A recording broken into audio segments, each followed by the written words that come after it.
It's two conscious guys talking, where conscious male leaders come together and have a discussion that is deep, that is nourishing, that allows us to see the illumination of consciousness that's unfolding progressively for men that are waking up in the world, and where you can get insights on your own awakening as a man, and also for amazing women that want to learn more about men's challenges and struggles that have created some of the dysfunction we've seen within men in its society, often called, quote unquote, the patriarchy and other terms.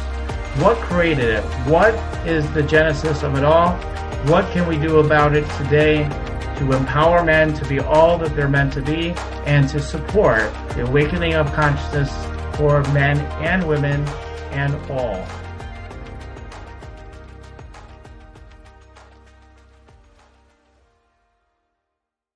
Hi, Daniel. What a beautiful name. Yeah, I like that. I think you got good taste in names.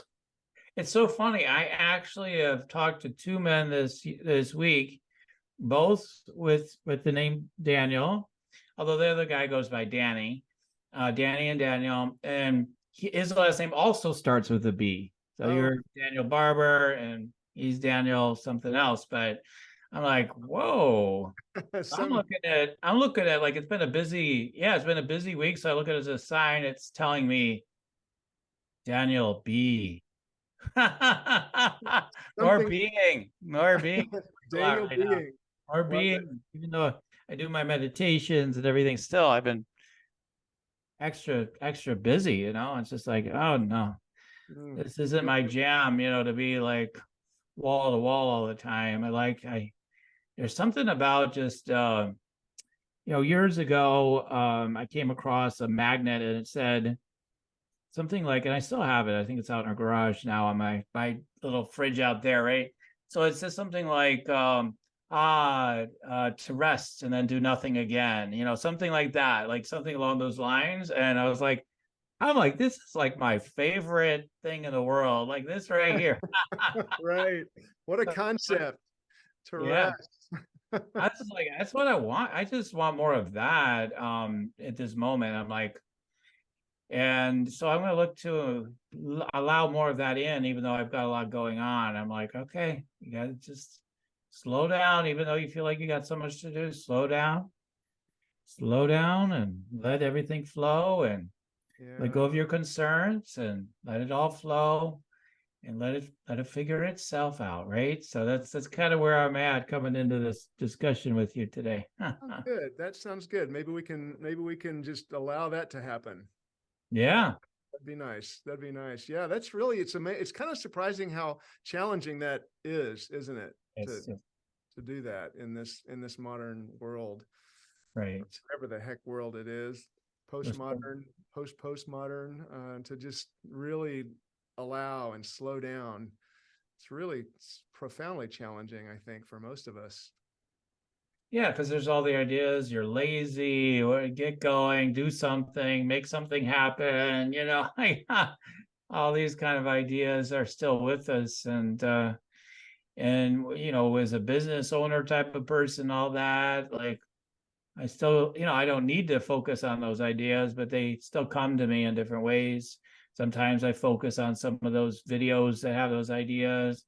Sometimes I'm not, but the ideas come to you. The only way to make it is to work really hard. You gotta go, or it's never gonna happen. You're faster, harder. Right. And once you go that hard, you gotta then to go one step further, even go farther now, and you'll be more successful. You'll achieve more. And my experience of that throughout my life, when I have times when I try, because I could have pushed myself way harder than I have over the last 2 weeks, and like I just know I can't, because if I do, like I've seen, like everything starts breaking. I can't sleep a wink. My body will start breaking down. Everything will start breaking down. My mental health, talking about mental health, my mental health would completely break down. So they can say whatever the hell they want, the people that say they're for it. I know how my body and my being responds, even if I were to gain the whole world, through doing such things, I'm going to be a mess. Yeah. So I think this beingness is so neglected, and there's so much more that is possible really when we're being more. Mm-hmm. Mm-hmm. Yeah, it's when I just listening to you talk there, and just I'm sort of reflecting as you say all that, and it sort of strikes me how, for me, the challenge for me is to allow the possibility that there's more going on than I'm aware of. Mm-hmm. You know, it's like that That's helps me to just like to talk to my rational mind that is doing all those things you're talking about, saying, I got to work harder, I got to do this, this, and this, and I got to get, let's see if I can get 30% of my to-do list done instead of just 15, you know, or all whatever. right.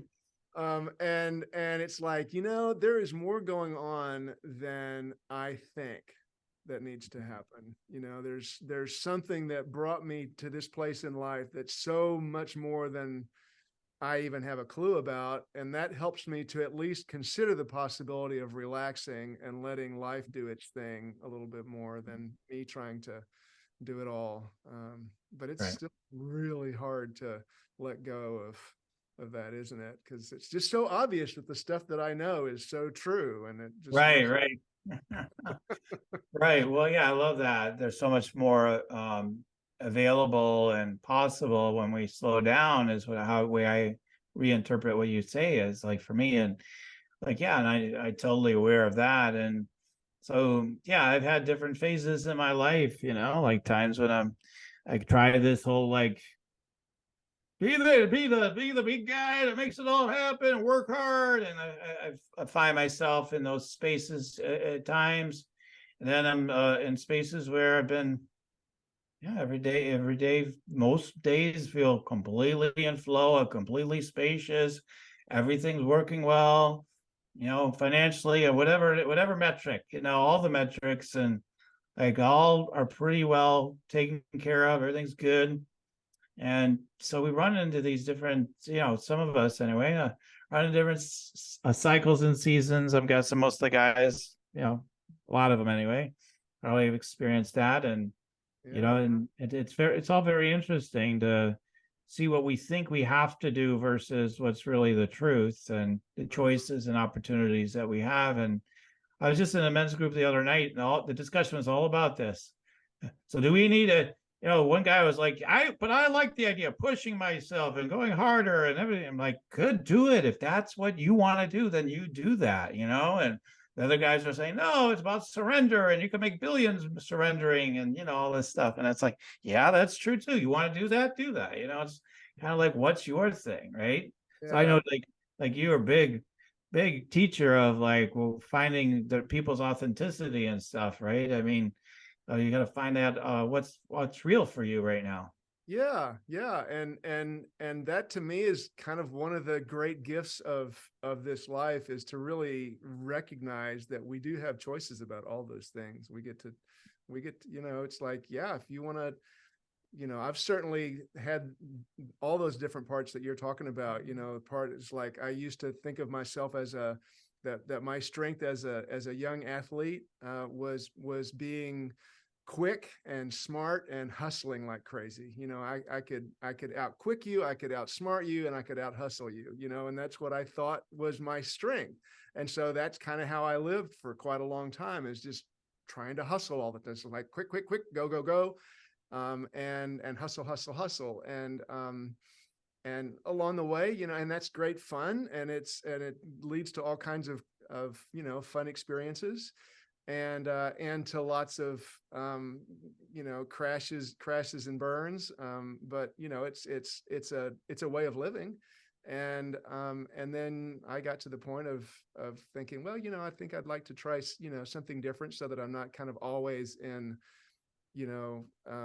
experiencing excitement, but also anxiety and big pain and stuff like that. And so but it's like you're saying, there's these different choices. I'm kind of more in a place now where I'd like to be more calm and more balanced, and not quite having these sort of really high highs and really low lows, Mm-hmm. and be more reliable and be able to trust myself more, and things Mm-hmm. like that. And now that feels good. And I don't know what I'll feel like in 2 years, or Right. Right. It maybe all entirely different. varies and depends, right? And where we're at in our life and whatnot. So as we're talking about this, so that's cool. Like I would have never imagined like you were like this young athlete and all about quickness and everything. Like, I mean, it's the years go by, you can't really, wouldn't be able to see that in you necessarily today, like sitting on a Zoom anyway. Well, Um, good. but I mean, isn't it interesting? Yeah. What if I said, yeah, I broke the world record for bench press or something? You'd be looking at me like, whoa, I would never have guessed, right? It's like, and it's not true, but like, it'd be fun to be able to break out a story like that, right? Right, right. So Oh, it's, I didn't say I was really, really good. well, you're pretty decent, but otherwise you wouldn't have brought it up. So anyway, so that would have been, I would think. So what was your journey like with all that? Like you talked about a little briefly. So let's talk more about because yeah, what I'm trying to get at here is like these mental health dynamics, and I find like again for me the hustle grind thing just again I just every experiment I've done on it, like this isn't the life I want. This isn't, and I've had a 2 week sample again, like or so, about 2 weeks or so. I've been more in that place. I'm like, yeah, this isn't the way I want to live, and so I'm like, okay, then I'm going to be setting that up as much as I can now, and then for sure going into October, like I need to bring it back, and so because if my mental health isn't right, if my energy isn't as well and as connected as possible is or more possible or whatever whatever Yeah, as possible is right right. more of that, then I'm missing out on the thing itself, which is our connection for me with source, with God, whatever it is. You start to edge God out because of your ego, right? It's like, well, I don't know if I know I don't have time to listen to God. Let me go, Mhm. and that gets to be a big issue. So it sounds like, yeah, you have that same. It's hustle. I know it's about speed because speed worked for me. That's where I started seeing some breakthroughs and but what you talked about, you mentioned to crashes and burns on that path. Can you tell us more about that with going fast? Yeah. Well, I mean, that's a great question. The relationships pop up. It's like there's ways that I have that quickness, that idea of having quick reflexes, led me to saying things that, looking back, I kind of would, if I had just taken a little bit of time to think about a little bit more about whether to say this thing or that thing, or even to the point of getting to the point of really being able to say and recognize that, wow, I'm really upset right now, and to just notice that I'm really upset. So do I want to have that upset part of me speak?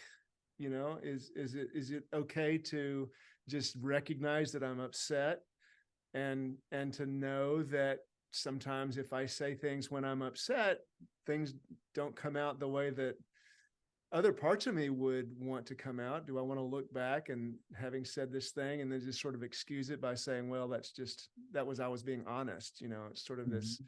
question that I remember asking like more deeply a few years ago. It's like, well, I used to think, well, just be honest, and well, yeah, does that mean just say whatever comes to mind? And I started, wondering about that. It's like, is that what honesty is you're just saying whatever crosses your mind? It's like, well, I don't know if that's really honest.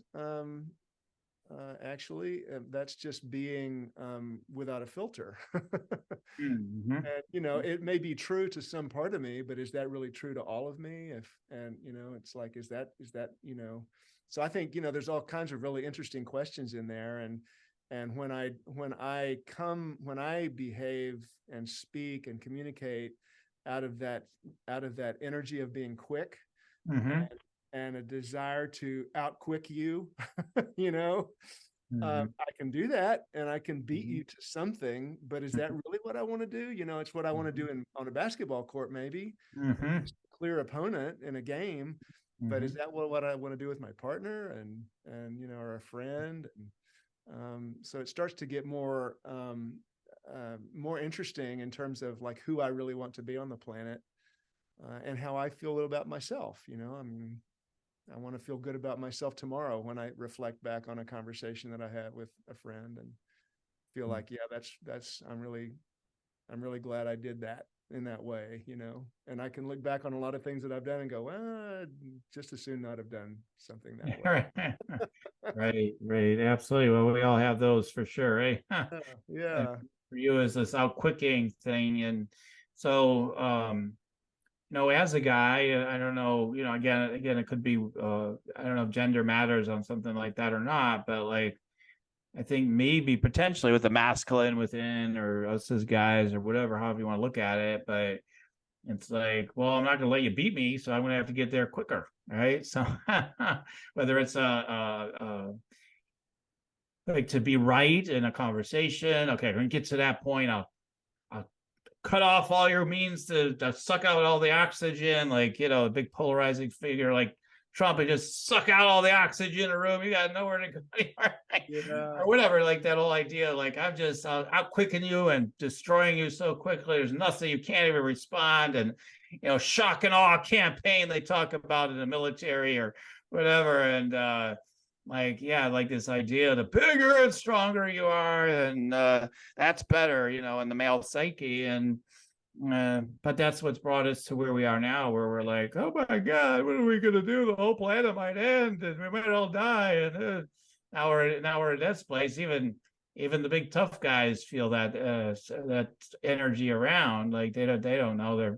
Everybody's like, I don't know what's going to happen, right? So it's like now you kind of get brought to your knees eventually, like, maybe that isn't necessarily the be it end all. Be the biggest, fastest, strongest. I think men in the world are waking up. Some of us more quickly than others, but I think it is happening overall. I think we're starting to get it. Well, I think that's a really great point. It's like, what is it, as you were talking there, an image or a memory came to mind. You mind if I share a little story? Sure. Oh yeah, totally. So, I guess it's been about 20 years or so ago now, and I was in a class. I went to the University of Creation Spirituality for a few years, which is a university that Matthew Fox founded, and Andrew Harvey was one of the teachers at that university, and I was having a class with him. It was a week-long intensive class on the divine feminine. And so there was about 12, 14 people in that class. And I think there was like two guys, me and one other guy, and Andrew, and then a bunch of women. And so throughout the week, we were looking at all these different divine feminine archetypes. And so later, maybe it's Thursday or so in the week, and I said, so, we've been talking about all these feminine archetypes, and this is, what we've been kind of holding up. And I said, but here I am. And at that point, I guess I was mid 40s. And I said, but I'm here I am in my mid 40s, and I don't really even know what I should be shooting for as a man. What is the divine masculine? Like, I don't even know. I mean, I can't even think of what I should be aspiring to. And I thought that was just interesting to think about it and go, wow, I really, when you think about it, I can think of men that I admire, I can think of a lot of different men that I admire, but is that the divine masculine, or is that just a human that I admire? And so I said, what should I even be shooting for as a man? And he said, so here's this. He said, in the beginning, there was the oneness, and the oneness wanted to experience itself. And so it created a mirror. And in that mirror was the heavens and the galaxies and the stars, and, as Douglas Adams would say, New York and wars and so on. And all of that is the feminine. All of that is the feminine. And he said the masculine is that still, quiet, all-powerful, all-knowing awareness that just sits there and adores the feminine. Mm-hmm. And I thought about my dad instantly. Mm-hmm. And he had that kind of quality. I mean, he was a lot of other things too Mm-hmm. Sure. that were challenging and all that things that dads can be. But I instantly recognized dad in that description, which was kind of cool. Mm-hmm. And it was also this image that I had never had of masculinity that just sits there and just adores everything, like adores. Mm-hmm. And I thought, wow, that's an image of masculinity that I could sink into. Right, right. Yeah, I like that idea.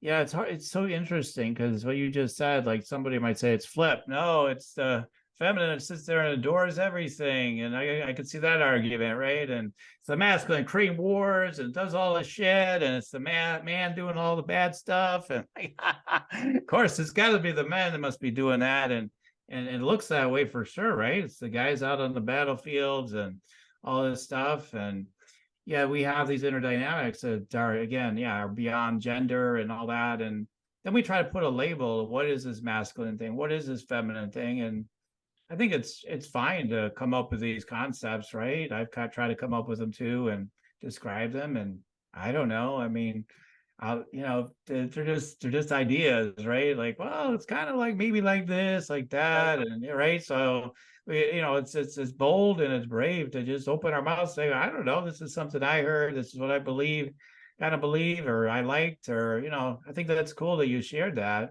And then I'm like, who knows, right? Who knows if that's true, Exactly. right? Yeah. So Like you say, it's an idea. yeah, yeah, yeah. It's another human idea that came to another human. Right. So, but I do love Andrew Harvey. That's so funny. I think it's the same guy that was on my one of my shows before. He came on and he's radical love or whatever, all the different things. He's done a number of things. I can't even keep track of all the books he's written and everything he's done. But yeah, he was on many years ago on all my shows. He was like, I don't drive anywhere. I have people drive me because we're saving the planet and we're carpooling. And I don't know if that's Andrew Harvey that you're talking about, but who knows? This Andrew is he's a very dynamic guy, super dynamic Mm. guy. He was the spokesperson for Mother Mara, this Indian guru years ago. Mm. And but yeah, but it's I think your point about the fact that we have all these different ideas and we really don't know. And so ultimately it seems like to me that it does keep ending up being a matter of choice. It's like what feels like the kind of man that I want to be. Like each Right. man gets to decide, what kind of Mhm. man do you want to be, and what is the characteristic that you want to aspire to, and what kind of relationship do you want to have with the feminine, whether that's with the feminine on the outside or the feminine inside of us. It's like what Yeah. what does that feel like? What feels right to you? Yeah, like that adoring yourself, like just seeing the feminine within you and be like, oh, I love you, adore you, and yeah, I mean, one of the things I've noticed is get more in this more busyness, then yeah, you start losing connection with the people you care about to some degree. Well, I'm not saying massively, but to some degree, because it's like, listen, I don't have time to talk right now. I'm busy. Listen, I'd like to, but I can't right now. And hey, listen, yeah, if you're not careful, you might spend your whole life like that. And then again, one of those things, you're on your deathbed, you're like, oh my God, I was just busy my whole life and never spent time with the people I loved. And, Yeah. we're making, money our God and all this stuff. And, well, you gotta survive. You gotta do it. You gotta make stuff happen. You gotta matter in life. You gotta do a big thing. And it's like, do you? I mean, do you? Do you really?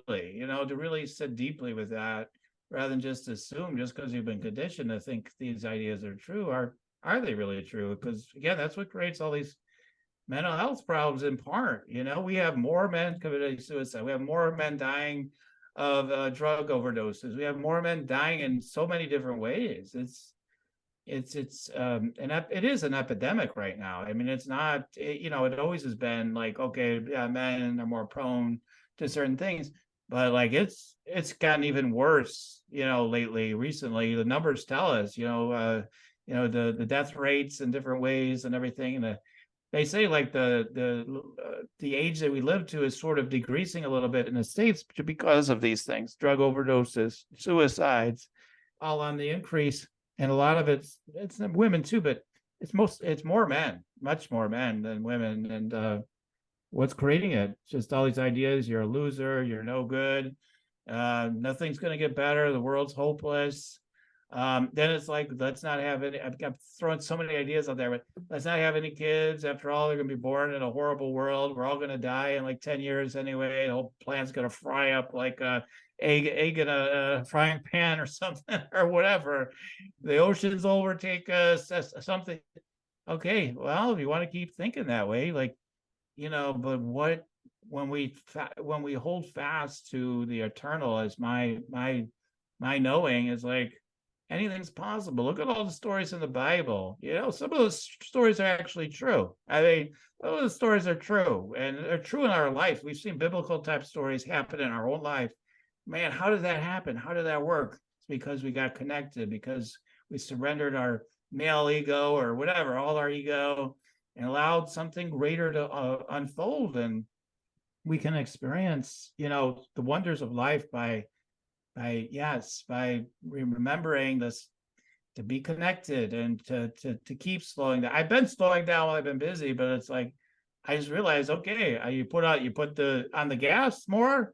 Okay, that in the way that I did it, no, that's not working. But life's an experiment, It's like, okay, I learned from that though. All right, the oven's hot, or the stove top's hot, but maybe you don't want to put your hand on there too long. Right. Yeah, right. And give ourselves a little bit more space to, it's sometimes in my work, I do stuff with piano improv, and one of the things that happens in that work is that people end up getting bored at some point. You're playing and then you're just bored with what you're doing. And I will often say that's a really good sign. Because what that is that there's something inside that is wanting something different to happen, right? It's saying, come on already. We've been doing this thing, whatever it was, can we please do something else? Yes. And so that, what you just said, like these are urges that come from deep inside that are wanting something else to happen. Like when we're depressed, or when we're in despair or suicidal, it's like there's something inside us that is so unsatisfied with the way things are. It's a good sign, because it's like, it hurts when you cut your finger. It's like, well, let's tend to this, let's tend to it, and do something that will satisfy that urge. And so do something different, stop doing the same thing. And then the question becomes, okay, well, then what would that be? And it's not like that answer just immediately presents itself, but it is a pretty clear message to do something different. And so then it's kind of like, I think there's permission in there to try, like you say, an experiment. Okay, let's try something different. What would happen if I did this? This would be, I've never done that before. And we'll give it a go and see what it might, lead to. Yeah, totally. Yeah. And maybe you're gathering something from those experiences that don't seem as so amazing, that help, for you to expand overall or something, right? We don't know. We don't know what the hell's going on. We're just playing around here. So we gotta stick with it, rather than hitting that sense of despair and being like, because I've hit that place, probably 1,000 times in my life. Oh, I got to just give it all up, or even in small ways. I just can't handle anything. I'll just go back to bed for today. Like whatever it is, like even way more than 1,000 if I include all those moments. Like way more than that. Yeah. But like, even just like, I don't want to be on a planet anymore. Let's just end it. Like no plan necessarily or action, but just like, that's it. I'm just done. I've had enough. I just can't take one more day like living like this. And like, And it's like, okay, but what is it that wants to end? You're assuming it's your entire life. It may be something else. What wants to end in your life? What really wants to end in your life? And get curious about that, and allow yourself to see what maybe that is, and to be with what comes up through those feelings, and to write that out, knowing even if you're addicted, even though, like some guys are addicted to porn or drugs or whatever, and like, I can't get out of it. It's sucking my soul and I can't get out. And it's like, well, can you get out? Can you reconnect one moment at a time, right? So like the 12-step kind of thing, right? Surrender. You are powerless to that, but you have infinite power and ability to connect, and just to come back, realizing, don't think this is a wasted journey. This will somehow benefit humanity and benefit all. It won't be wasted if you allow yourself to come back to center, so to speak. And that center is always there. You'll never lose it. And so I just say that for, even if it's one person's life we could save today by saying that, like, listen, guys, it isn't as it seems, right now for you. It really isn't. And start getting curious, what really wants to end, and let God take care of the rest, is what I would say. Like, God will find a way for you as long as you're open and receptive to whatever what new things want to happen, right? That's how I see it, Daniel. Yeah, absolutely, man. Absolutely. Beautifully put. In my various experiences, one of the worst was when my second marriage ended, and I was really expecting that marriage. My full heart was into making that one work. And I completely was dedicated to just really making it work. I was dedicated to making the first one work too, but the second one, I thought, well, I've had that experience of the first one, and like, I'm going to do whatever I need to do to make this one work.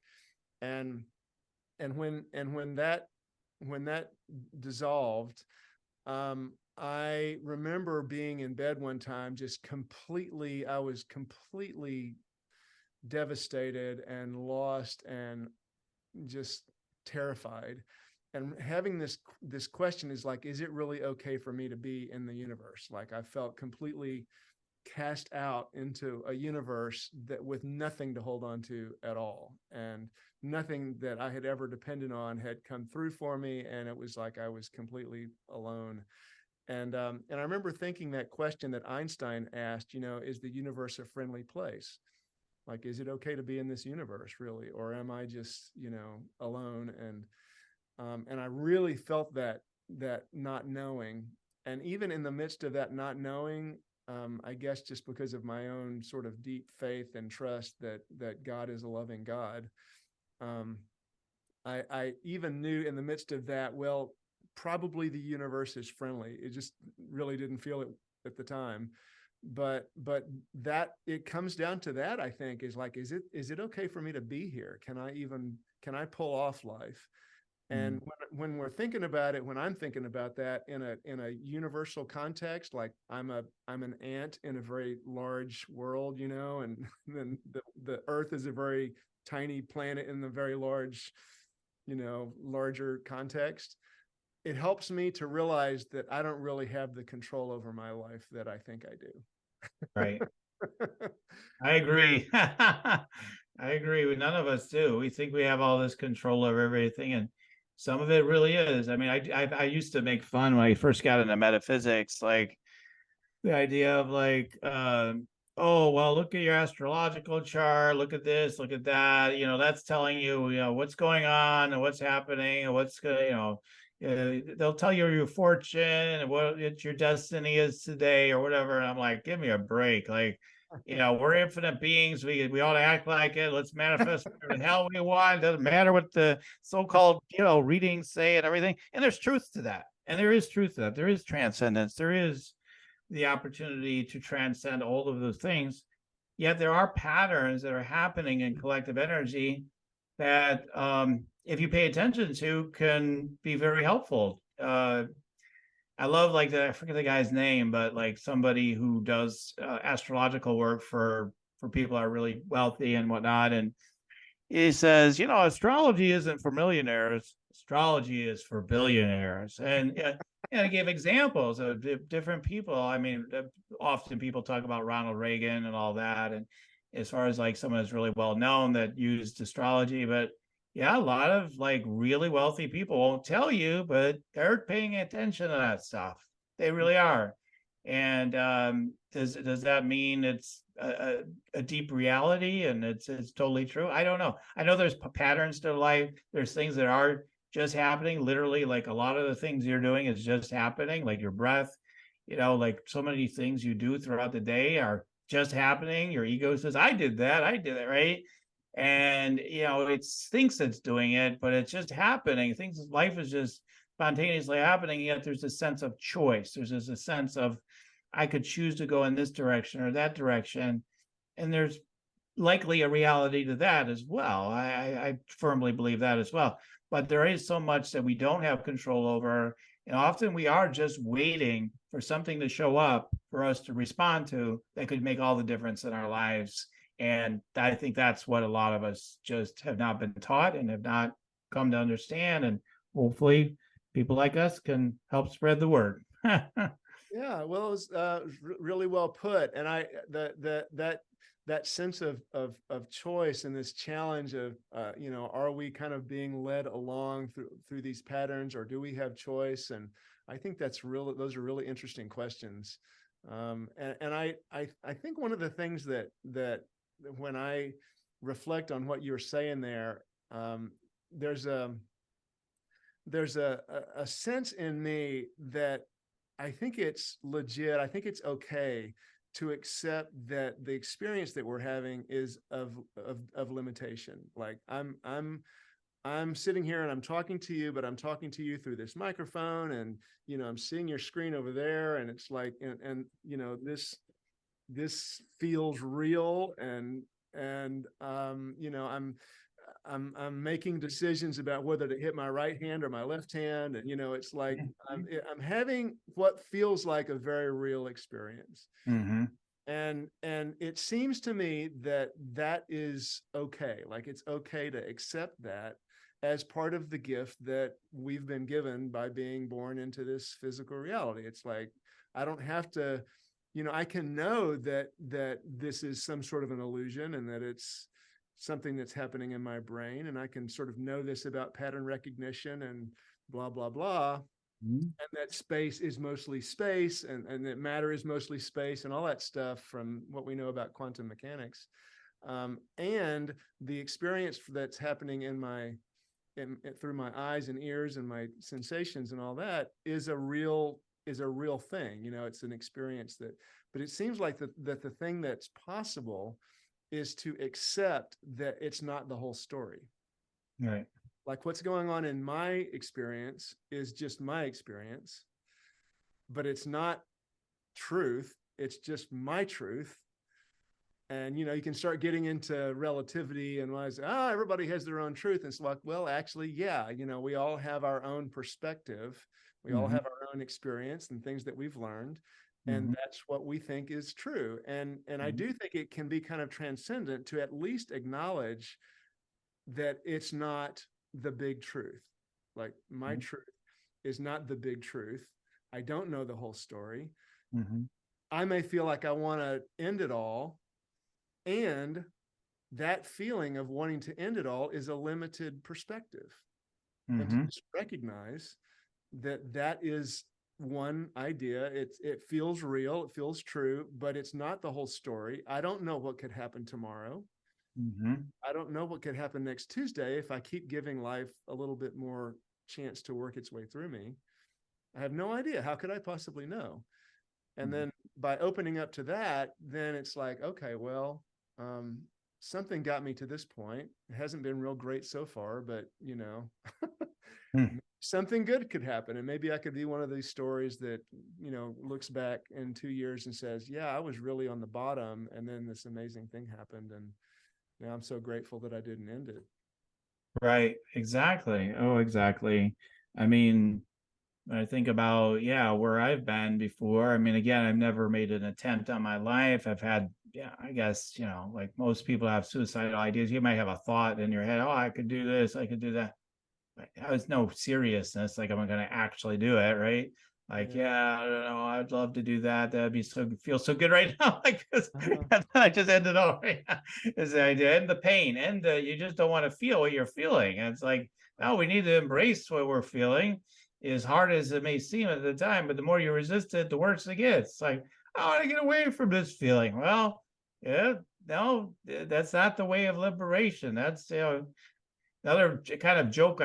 Although this is disparaging for people that are in that place sometimes, but I'm like, although it's helped, I have walked people off the ledge before this one before. I'm like, if you end it, you're just going to come back again. You're going to have to deal with the same thing all over again. You're not going to get out of this body thing till you deal with it. And they're like, oh crap, you're right. I guess that's not a good idea then. And so just realize, like, you're gonna have to resolve it one way or another. You won't get away from it just by taking your life anyway. Yeah. And it's not a bad thing. You're going to find, that whatever, that place of connection and heaven on earth, or whatever you want to call it. Like, that's there for all of it. It's always there. And you just get so covered up, in our dense experiences, human beings here, it's feeling very limited when we're come from unlimitedness.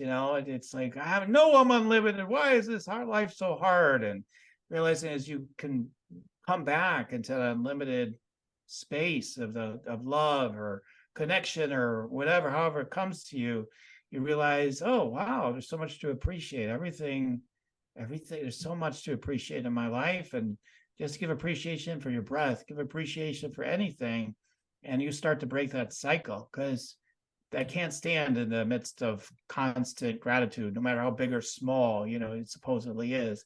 That gratitude will keep you going. It definitely will. It's definitely a key. Yeah, it is. It is gratitude for whatever you can think of to be grateful for in this moment. Like, sometimes for me, it's like the only thing I can think of is right now, I'm not in physical pain. I'm not in agony. I've had some gallstone problems, and I've had, kidney stone problems, and the pain of that has been, I don't know if you've had that, but it's like, I haven't had that one. Agonizing. It's just freaking agonizing. And it's like, you can't stand one more second. I cannot stand another second of this. And there have been times when I've had that, been in that state for several hours, and it's just like, it feels like, and there's people who have had so much worse pain than I have. So I'm not, right. I'm not asking for sympathy, but it's just like, for me, the wimp that I am, it's like, I can remember the last time that happened to me a couple of years ago, and I can literally just go right to, dude, you are not in agony, physical agony right now. And I can be genuinely grateful for that. And I can go, okay, whatever else is going on in my life, I can really be truly okay just because I'm not in physical pain. It's like, okay, well, I can deal with this, whatever it is, I can deal with it, because, I do not want to have, and so what you're saying is like, there are, and what struck me as you were saying that, in addition to that little story, was that the thing that is hurting so much, I think, in us, when we're hurting like that, like soul hurt, is that there's a part of us that knows that we should be connected to spirit, and it's in grief because it's not feeling that connection. And that's why it hurts, is because we're not feeling that connection. And so it knows that part deep inside, the same part that's hurting is the same part that knows that it can be connected. Yeah, exactly. So I think that's kind of what we can find when you're saying, yeah, go in there, feel it, like, let it be, because it's in the midst of that where we can find that connection. Yes, totally. I mean, that's what I ran into. I mean, the worst pain I've probably had in my life is with back pain, just not ordinary back pain, but like, DEFCON 10 back pain or whatever, like really bad back pain. And sleeping on floors at night, anything, try to sleep anywhere to try to be able to get out of pain, take the whole bottle of ibuprofen, whatever, like nothing totally takes care of it, right? And it's just insane pain. And day after day after day after day, right? Pain, and people thank God I've never had it for like decades or something. Like some people, their whole life they have things like that. But what I've found for myself on my own paths, and I was fortunate enough to have that experience, and then to have an experience of surrendering to it and realizing, actually, this is a precious moment. This pain, this is precious, and it's so funny, like how, like just recognizing that it could be precious, and then seeing it and the light turning on. In a way, in some ways, it deepens your connection with the divine. Like you were saying, like it actually can tip you deeper into spiritual connection. It has that potential, that possibility. And usually when that happens, at least my experience is, then whatever has been ailing us, in a short period of time will start to dissipate. It may be instant, it may be over a little period of time, but eventually it goes away because now you're starting to get it. Yeah. Okay. Lessons you're supposed to get from it, whatever that was, you're starting to get it. You're starting to get it. Now the pain doesn't need to be there, because God isn't trying to punish you. God's trying to bring you into deeper connection, deeper union, deeper oneness. And, we can keep that awareness. I think like that again, it's a game changer. Absolutely. It really is. It really is, for sure. Yeah, I have a couple of stories about that very thing you're talking about. One was, and it comes from a friend of mine who does work. His name is Jerry Donahue, and he does work on inner empathy and compassionate communication. And he said one time that a lot of our experience of pain, there's the pain itself, and then there's the pain that we experience by that the suffering from the pain is what we layer on top of the actual pain. So there's the pain, and then there's the judgment about the pain, the fighting the pain, the resistance to the pain, all the stuff we do that are not actually the pain, but our response to the pain. And that's where a lot of our suffering comes from. And so I had one of these kidney stones one time. It's the first one I ever had, and I didn't even know what it was. I didn't know what this pain was. And I had been in agony around the house. I thought it was some sort of a digestive thing for a while. And so I did some things that didn't do anything, and then I called my wife, and she came home, and she was driving me to the hospital. And on the way to the hospital, I was thinking about what Jerry had said. And I was like, well, my pain right now is about a 9. And if I can get it down to a 6 or so, just by letting go of my resistance to it, then that'll be better. So I'm going to sit here and I'm just going to let go of my resistance to it, which was the most ridiculous feeling in the world, to just like, okay, I'm just going to focus on the pain. I'm going to let the pain be. And so I just turned my attention to stop fighting it. And I just turned my attention on the pain, and I just brought my awareness into the center of that pain. And I just noticed it. I just felt it and just let it be, stopped fighting it. And I just let it be. And I just sent myself into the middle of it. And we get closer and closer to the hospital. And pretty quickly, like you were saying, it kind of went from a 9 to an 8. It's like almost immediately it got better, just because I let go of my resistance. It's just kind of like, okay, screw it. I'm just gonna, and it dropped. And then it dropped a little bit more, and I was like, okay, I'm doing a little better. Okay. It still hurts like hell, but it's a little easier to endure. And we get to the hospital. I got out, she went to park, and I went on inside and sat down in the waiting room. And I just kept doing that little thing. And by the time she came and sat down next to me, it was gone. I mean, I think what happened at some level, the way I explain it, is that somehow I relaxed my resistance to it enough that somehow something relaxed in the system, and it actually passed. And yeah, that's how powerful it is. I mean, it really can be instant even. I mean, that was nearly instant, very quick. And we can just, like you said, let go of the resistance. It really could be a surrender. Sometimes if you just fully, they say fully feel the pain, fully feel the emotion, whatever it is, you feel it fully, really all the resistance goes away. And that perhaps is the fastest path to just get rid of the pain itself, like it just I feel it fully, and that's it. And that's another way that I've used to clear emotional pain. Certainly, Uh, it's just interesting. I think a lot of times, at some level of our consciousness, we know what would work more effectively, but yet we choose to hang on to where we are. We're like, well, I didn't know these things, but maybe we did, right? It's like, and then we listen to a podcast, like, oh, I guess that does make sense. Let me try that. And the next time it comes up, maybe I'll do that. And so it's just interesting.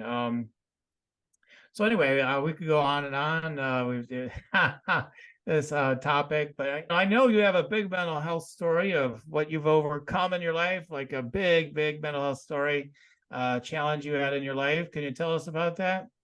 Well, sure. This was a very interesting thing, and sometimes I reflect back on it, and it still brings some interesting gifts along with it. I was in college, and at some point along the way, I was early on in my junior year, I believe, and I was at University of Texas in Austin, and at some point I noticed myself being really depressed. It was like somebody turned the switch off, and I just was depressed. I had lost my humor.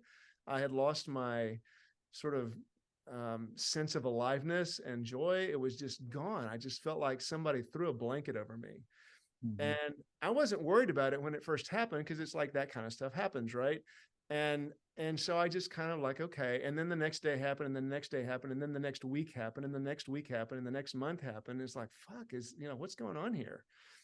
And it just kept going and kept going and kept going. And through the rest of that junior year, I was just in a deep state. It was the weirdest thing, and it was really scary. Because I had no idea what was going on. I couldn't really trust anybody. I didn't want to go see a therapist. I didn't, because I couldn't trust anybody, because I didn't think anybody, people would just tell me what I wanted to hear, I figured. And I was really kind of flipping out.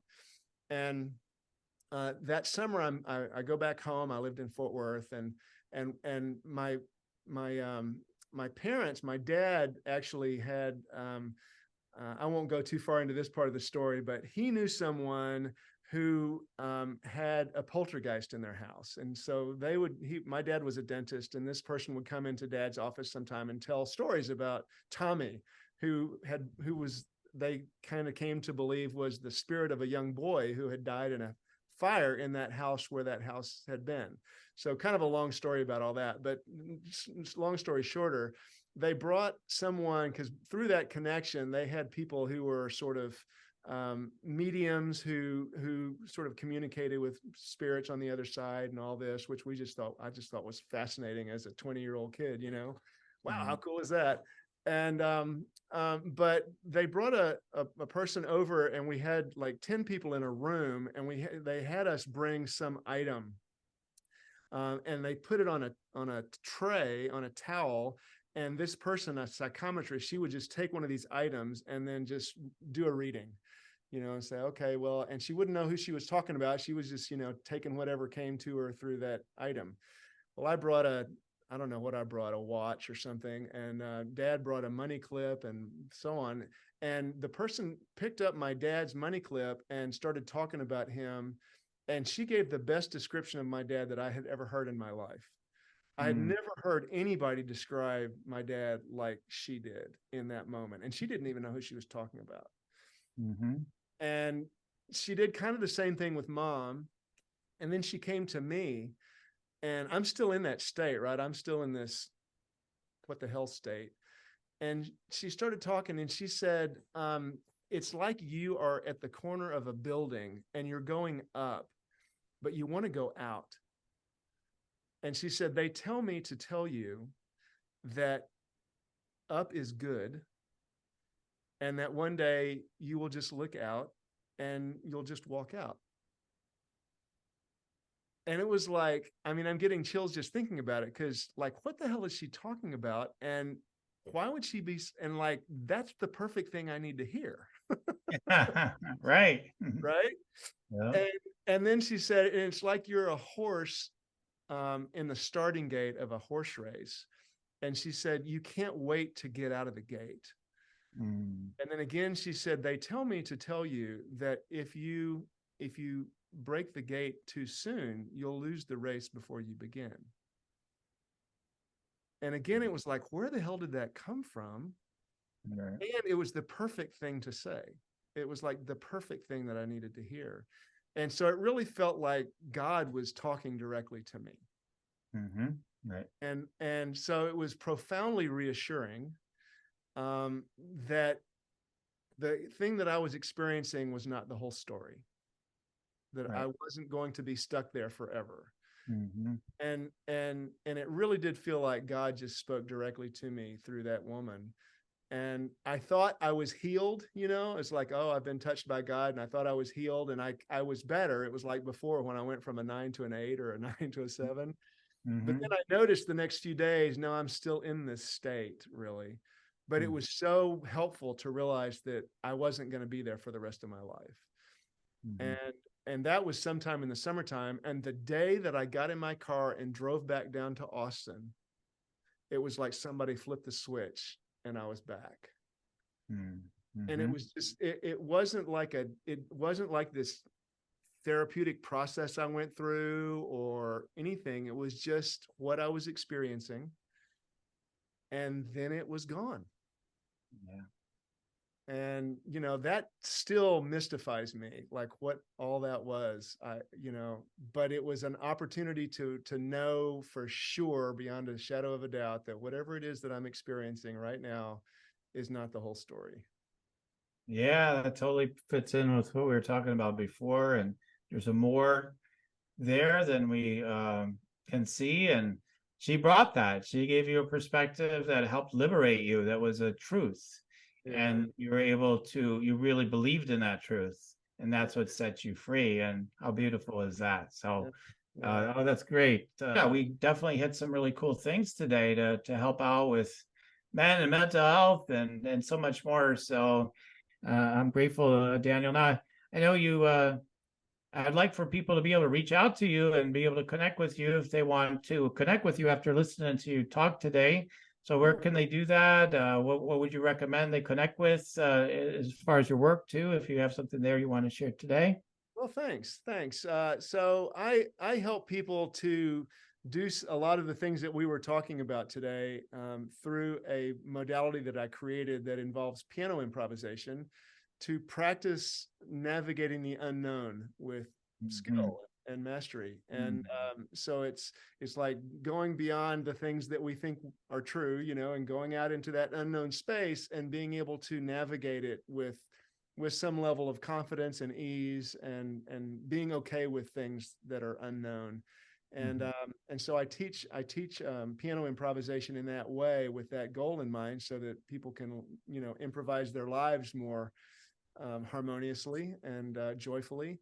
And you can get to me some information about that at danielbarber.com, DANIELBARBER, like what I don't need. And then if you go to danielbarber.com/change-1-thing, change one thing, then there'll be some information on that page. And love to, engage anyone who'd like to ask any questions or make any comments about this conversation. It'd be fun to see what people have to say. Yeah, I highly recommend you guys look him up on Facebook too and follow him there. You'll see something you probably won't see anywhere else. A guy playing the piano while he's on a live, also, helping you deepen into the connection and into the unknown. And he also teaches other people to do that, to play the piano, even if without in the traditional way, but coming from the connection, coming from the flow. And it's, I don't know, it's great stuff. It's fascinating stuff. I'll just say that. So check it out. Thanks. All right. So Daniel, I'm so grateful to have you on today. Thank you for coming on and sharing everything that you had to share today. You're so welcome. And thanks for having me on, Daniel. I really enjoyed this. Me too. Thank you for listening in to Just Two Conscious Guys Talking, where our mission is to impact millions of men ultimately to deepen their awakening by examining their consciousness of what's been unfolding for them with male stereotypes and programming that has allowed them to have opportunities to evolve during these times. It's an exciting time to bring more love to men and women around the world, and we are grateful for you tuning in today.